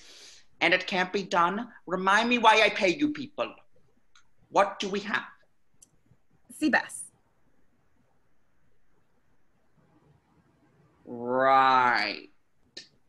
They're mutated sea bass? Really? Are they ill-tempered? Please allow me to demonstrate. Frau throws a leg of lamb attached to the rope towards the tank, where the water bubbles and sea bass arch through the air. The sea bass devour the lamb. She pulls the rope back. The lamb has been eaten to the bare bone. Fine, whatever. Mutated, ill-tempered sea bass it is. Come, let's return to dinner. Close the tank! Aren't you gonna watch them? They'll get away. No, we'll leave them alone and not actually witness them dying, and we'll assume it all goes to plan. What? I have a gun in my room. Give me 5 seconds. I'll come back and blow their brains out. No, Scott, you just don't get it, do you? Dr. Evil presses the button. The wall closes back over the tank. Interior tank area. Austin and Vanessa slowly descend toward the water. They can see the water bubbling beneath them. What's your plan? Just then, a sea bass jumps out of the water, just missing Austin. First, I plan to soil myself. Then, I plan to regroup and think about the next move. Any thoughts? Sadly, no. Hold on. I always keep this on me just in case. She pulls out a container of dental floss. All right, I get it. I have bad teeth. You have to understand, in Britain in the 60s, you could be a sex symbol and still have bad teeth. It didn't matter. No. We'll use the floss to get over to the ledge. Smashing idea. Give it to me. Austin takes the container and draws out 4 feet of dental floss and spins the container above his head like a bolo. He throws it and wraps it around a radiator and catches it like a grappling hook. Austin begins drawing out the floss to take up the slack. Meanwhile, the slow dripping mechanism is edging towards the sea bass. Unfortunately, Austin is still drawing out the floss. He keeps pulling out floss. More floss still. The mechanism continues to sink. Finally, the floss line goes taut. Austin ties it off high at the pole's slow dipping mechanism. Austin holds out his hand like a surgeon. Vanessa places a tube of toothpaste in his hand. Meanwhile, the guard is reaching to undo the floss. Austin places the open tube on his palm, aimed at the guard. Vanessa whistles at the guard loudly. He turns around. Judo chop! Austin judo chops the toothpaste tube, sending a stream of toothpaste into the guard's eyes. My eyes! My eyes! Austin folds the tube across the top of the wire, grabbing both ends. Hold on, Vanessa. She grabs onto him and they slide down the floss to safety, right as the dipping mechanism goes under the water. Meanwhile, the guard waits for them with the toothpaste smeared all over his face. He and Austin struggle. The guard manages to get Austin pinned to the ground. Austin's head dangling over the water. Sea bass circle. The water boils dangerously close to Austin's head. Austin, watch out! Austin flips the guard over. The sea bass chew the guard's head off like a blender. Not a good time to lose one's head. Indeed. That's not the way to get ahead in life. Yes. It's a shame he wasn't more headstrong. Shut up. Fair enough. They head out a door. Angle on the headless torso. The name tag reads John Smith. Exterior Hooters Restaurant Day. It's a sports bar type restaurant that has scantily clad busty waitresses. Interior Hooters Restaurant. At a table we see 15 or so 20-something guys scouting chicks, drinking mugs of beer. I can't believe John Smith is getting married tomorrow. Where is Smitty anyways? It's not like him to be late for anything, especially his own stag party. Well, you know he's a henchman for Dr. Evil. Sometimes they work late. Can I just say something that may sound a little sappy? I think it's a testament to our friend John that so many of his buddies showed up in his honor. There's a lot of love in this room. A large-breasted waitress approaches with a phone. Hi, I have a phone call here for the John Smith party. Hello? Yes, I have a friend named John Smith. That's right. He's in Dr. Evil's private army. What? He's dead? Decapitated by a mutated flying sea bass? Oh my god. Okay. Thank you. Hey, Bill, what's wrong? Was that John? Is he coming late? Guys, John's not coming. Why? He was decapitated by a mutated flying sea bass. Oh my god. God. All right. To Smitty.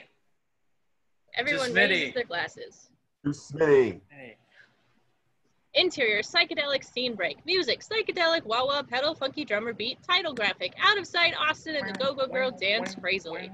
Interior corridor. Austin and Vanessa drive a Dr. Evil golf cart down a brightly lit, narrow corridor into a doorway marked emergency exit.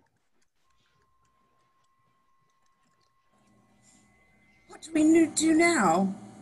Got a freaked out square and world annihilation in his bag. Okay, go get help, and I'm gonna stay here and keep an eye on the bad doctor. I'm not going anywhere. We're a team. Too right, youth. That's why I need you to lead the troops. I'll hurry back. Listen, Vanessa, whatever happens, I just want you to know that I feel bad about shagging that Italian girl. I had a sip of sake, and all of a sudden I didn't know what happened. The whole time I was shagging her, really shagging her.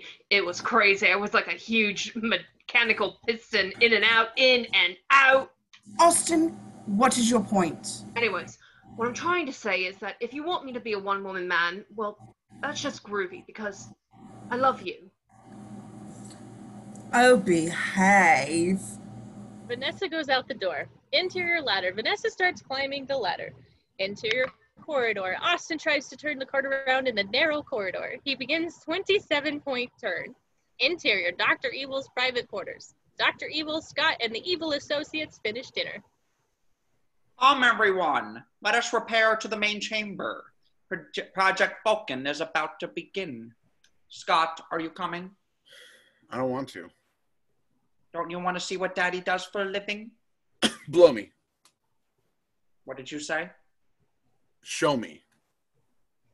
They all go towards a giant door with the radiation symbol painted on it. Interior corridor. Austin is still trying to turn the cart around. Pull back to reveal the cart is completely wedged perpendicularly in the corridor. Austin jumps out and starts running down the hall. Austin comes to a T in the hall and goes around the corner. He sees 2 guards and ducks into a door. Interior fembot lair. Inside are 7 fembots lounging in various seductive poses on 60s furniture. Egg chairs, trapeze, round furry bed. Music, sexy Matt Helm type theme. Hello, hello? Hello, Mr. Powers. Care to have a little fun? No, actually, I have to save the world. He runs towards the door to exit. Suddenly, a pair of female legs drops to wrap around Austin's neck and lift him up. His feet leave the floor. Another fembot cartwheels up to Austin. Nozzles pop out of the tips of her bra. Is it cold in here? A cloud of multicolored gas spews from the nozzles. Austin is overcome. The room starts to spin. Interior, Dr. Evil's main chamber control area. Dr. Evil sits into his chair with the radiation suit on.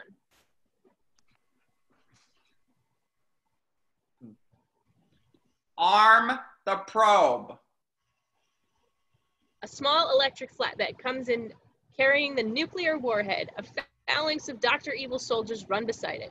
The cart approaches the subterranean probe and the warhead is loaded up into its tail.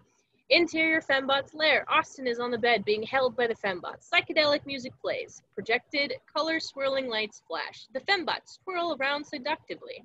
I've got to get to Dr. Evil. Margaret Thatcher naked on a cold day. Margaret Thatcher naked on a cold day. Margaret Thatcher naked on a cold day. Interior, Dr. Evil's main chamber. The very phallic Vulcan droops down to its position. Probe in place. Technicians in VirtueCon lab coats scurry about, being technical. 5 minutes to go. Let the penetration countdown begin. Dr. Evil presses a button marked Penetration Begin. Next to it is a large button that says Abort. Angle on the Eastern European technician at a microphone. 5 minutes and counting. Exterior desert. Vanessa leads 15 commandos on ATCs across the sand. Interior fembot lair. 2 fembots guard the door and 5 are on the bed and come hither poses. You can't resist us, Mr. Powers. Eventually we'll give in. Au contraire. I think you can't resist me. Music. Sexy Matt Helm type theme. Austin starts his seductive dance. He does a quick head count of the fembots, reaches out a frame, pulls out 8 cigarettes, puts them in his mouth and lights them with a blowtorch. He throws 7 cigarettes, one by one. Each cigarette lands perfectly in a different fembot's mouth. Austin smokes the remaining cigarette. Austin begins to do a seductive striptease. The fembots are aroused. He takes off his shirt, revealing his hairy chest, and focuses his sexual energy on one fembot. She begins to shake violently, her head shaking back and forth like in Jacob's ladder. Eventually, her head explodes. Austin is now stripped down to his Union Jack bikini brief and turns to another fembot. Her head explodes. He takes off his shoes and throws them away cavalierly. Then he tosses down his lit cigarette and grinds it with his bare foot. He gives a look of disguised pain. He mouths, "I love you," to another fembot. Her head explodes. He does the "I'll call you" hand signal to yet another fembot, whose head explodes. Austin does a hip thrust into another and her head explodes. Austin leans over and wags his rump to the 2 remaining fembots. Oh, I fell over. Their heads explode simultaneously. All the fembots are lying on the floor, smoking. Just then, Vanessa enters, flanked by a couple of commandos. She surveys the scene and looks at Austin in his briefs. She's hurt. The commandos salute Austin. It's not what it looks like, Vanessa. At ease, boys. Likewise. I can explain. They attacked me. Gas came out of her. Well, and then I believe you, Austin. Let's go. Hold on a tick. Let me put on my togs. Interior main chamber. Austin and Vanessa lead 15 commandos into the chamber and gunfire breaks out. 2 catwalks run the length of the chamber, meeting at the door to the control area. The commandos split into 2 groups and lob grenades at the private army soldiers who are guarding the stairs landing the catwalks. They go flying. Interior control area. The alarm goes off. Activate the blast shutters. Metal shutters automatically cover the windows, overlooking the probe mechanism. Launch the subterranean probe. The giant probe engine begins to throb and whirl. The tip of the spinning probe suddenly strikes the floor of the chamber and burrows into the earth with atomic force. Smoke and debris explode upwards. The entire chamber quakes violently, 8 on the Richter scale. We have penetration. Subterranean detonation, 2 minutes and counting. Interior, Dr. Evil's main chamber. Austin, Vanessa, and 3 commandos are pinned down behind several Virtucon barrels. Interior, catwalk. Another 4 guards block their way. Austin goes to shoot, but he's out of bullets. Sound effects, clicka-clicka. Austin and Vanessa run along the catwalk towards the control room. They're directly in the path of 10 charging private army soldiers. Follow me. We're gonna have to jump over the rail. Are you crazy? Don't worry. Angle on side shot of catwalk. They continue to run towards the guards behind some stacked barrels. 2 obvious stunt doubles run out from behind the barrels in a continuous motion instead of Austin and Vanessa and dive over the rail. Angle on the other team of commandos. They are making progress in the other catwalk. Angle on Austin and Vanessa. They have landed safely but are surrounded by 5 private army soldiers, armed to the teeth, and 1 has a bazooka, 1 has a flamethrower, 1 has a Gatling gun, etc. They see Austin and throw down their weapons, pulling out knives. One of the private soldiers runs at Austin and he stabs him. Another soldier runs at Austin and Austin also stabs him. A 3rd private army soldier runs at Austin. Austin does the stabbing motion. Sound effects. Clicka-clicka. Blast! Out of ammo! Vanessa unleashes a series of kicks, knocking them all out. Interior control room. Austin begins to enter. Austin, I'm coming with you. We're going it alone this time, Vanessa. I have a follow-up visit with the evil doctor. I'll secure the perimeter. Interior control room. Austin enters the control area. A Virtucon army man fires at him. Austin returns fire, shooting up the electrical equipment. Live wires dangle dangerously. Austin sees Mr. Bigglesworth running out a red door. Come, Mr. Bigglesworth! Austin heads for the door until he smacks into an invisible force field. He turns and sees a bank of old-fashioned computers labeled Destructicon 5000.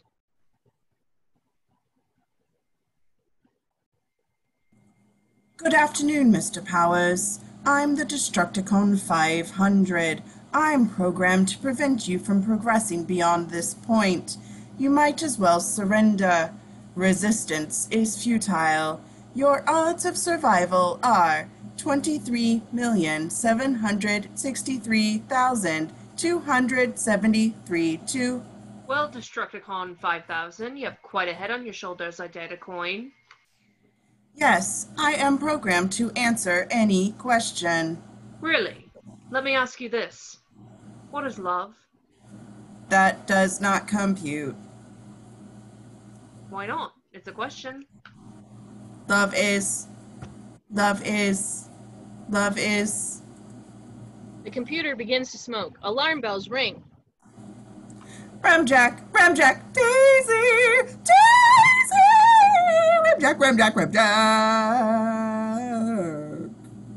There's a muffled explosion. The computer goes dark. Austin passes through the force field and heads for the door until he hears... Subterranean detonation. 1 minute and counting. He begins looking furiously for the abort button. What's the abort button? The Eastern European man holds up his finger as just to say, give me a second. 45 seconds and counting. It's right over there. Austin sees the abort button. It's across the room. Just then, Random Task enters. Austin sees him and goes to shoot him, but he has run out of bullets. Random Task takes off his shoe. Austin makes his way across the room to the button. Random Task throws his shoe. Angle on the shoe spinning in the air. The shoe hits Austin in the head. Austin pauses. The shoe has not killed him. It just hurt him slightly. Ow! That really hurt! I'm gonna have a lump there, you idiot! Who throws a shoe? You fight like a woman! 15 seconds and counting. Random Task blocks Austin's way to the button. He stands there, menacing, missing one shoe. Exposed wires are everywhere. On the counter besides Austin is a big gulp. Care for a drink? Austin throws the drink at Random Task's feet. It lands in front of him on a pile of exposed wires. Electricity travels through the big gulp. Up Random Task's wet sock, electrocuting him. He begins to smoke and then dies. Shocking. 3, 2, 1. A 50 kiloton explosion from deep in the earth rocks the control area. Exterior stock footage montage, volcanoes erupting. Different volcanoes around the world. Lava spews and flows. Interior control area. Austin dives in slow motion towards the abort button. He flies through the air for an inordinate length of time. No. He lands on the button. Abort. Exterior stock footage montage. Reverse volcano eruptions. Lava, smoke, and debris sucks back to the volcanoes around the world. Eruption footage run in reverse. Interior control room. Having saved the world, Austin picks up a machine gun from a fallen private army guy and runs to the door at the back, chasing Dr. Evil. Interior corridor. Austin chases after Dr. Evil. Interior, Dr. Evil's private quarters. Austin bursts in, catching Dr. Evil, packing a suitcase. I want liver. Meow mix, please deliver. I've got you, Dr. Evil. Well done, Mr. Powers. We're not so different, you and I. It's true, you're British and I'm Belgian. I have a full head of hair, mine is slightly receding. You're thin, about 40 pounds overweight. Okay, we are different. I'm not making a very good point. However, isn't it ironic, Mr. Powers, that the very things you stand for, swinging, free love, parties, distrust of authority, are all now in the 90s, considered to be evil? Maybe we have more in common than you care to admit. No, man. What we swingers were rebelling against were uptight squares like you, whose bag was money and world domination. We were innocent, man. If we'd known the consequences of our sexual liberation, we would have done things differently. But the spirit would have remained the same. It's freedom, man. Ugh. Your freedom has caused more pain and suffering in the world than any plan I have ever dreamed of. Face it, freedom failed. That's why right now is a very groovy time, man. We still have freedom, but we also have responsibility. Really? There's nothing more pathetic than an aging hipster. Alana enters. She holds a gun to Vanessa's head. Not so fast. Well, it seems the tables have turned, Mr. Powers. Just then, Scott Evil enters. Hey, Dad, I can take my Sega, right? Austin grabs Scott and puts the gun to his head. It seems the tables have turned again, Dr. Evil. Not really. Kill the little bastard, see what I care. Man, you are one chilly square. Dad, we just made a breakthrough in group. I had that group liquidated, you little shit. They were insolent. I hate you. I hate you. I wish I was never artificially created in a lab. Oh, Scotty, it hurts Daddy when you say that. Please don't say that. Scott runs off. In the confusion, Vanessa knocks the gun out of Alada's hands. Alada pulls out a knife. Austin shoots the knife out of her hand. Vanessa grabs Alada by the throat. This is for sleeping with my man, you whore. I didn't sleep with him. I don't believe you. It's the teeth. Okay, I believe you, but you still must be chopped. Vanessa gives her a judo chop. Judo chop! Meanwhile, Dr. Evil has run to the egg-shaped rocket, which closes and begins to lift up through a hole in the ceiling. He runs in. On the way, he flips a switch which says self-destruct, 5 minutes. 5 minutes to self-destruct and counting. Austin shoots and misses. The rocket exhaust pours out of the hole in the ceiling. Let's split. Austin, The whole place will self-destruct. Austin and Vanessa run out the door into the interior corridor. They pass number 2, who is in front of an open safe, stuffing his pockets with cash while the others are trying to escape. Austin and Vanessa run to the main chamber, to the main corridor, past the fembot lair, over the wedged-in cart, to the escape ladder. They begin to climb. The Interior, whole main place will self-destruct. Interior, main chamber, explosions, debris, the cavern begins to collapse, stock footage, desert floor, Mercury test site, ground caving in from an underground nuclear explosion. Exterior, raft, middle of the ocean, day. Austin and Vanessa are floating in a large inflatable raft. Fiery debris falls in the water around them. I have something to Lay it tell on me. you. I love you, That's Austin. bad because I love you too, Vanessa. Kiss me. Behave. Austin and Vanessa draw towards each other, preparing for a passionate kiss. Just as their lips are about to touch, however, they are interrupted by a strong wind and the noise of a helicopter overhead. The hair is blown about and the waves are whipped into a frenzy. That's when things were getting interesting. Angle on Basil Exposition. Wearing scuba gear, being lowered on a rope from the helicopter, he stops just above them. Little Austin stopped Dr. from destroying the world with his subterranean nuclear probe, and somehow you and Agent Kensington managed to escape unscathed from his evil lair. I'd say that about sums it up, Exposition. Not quite, actually. Vanessa, I have something for you. He hands him a business card. Because we're exemplary service to Her Majesty, you're now officially an active field agent with all the privileges and responsibilities thereof. Thank you, Exposition. I'm Congratulations, Field Agent Kensington. Austin, I have something for you as well. He hands him a business card. Here's the number of my dentist. He's first rate. Ring him up. He'll look after you. Thanks, Basil. Maybe the 90s aren't so bad after all.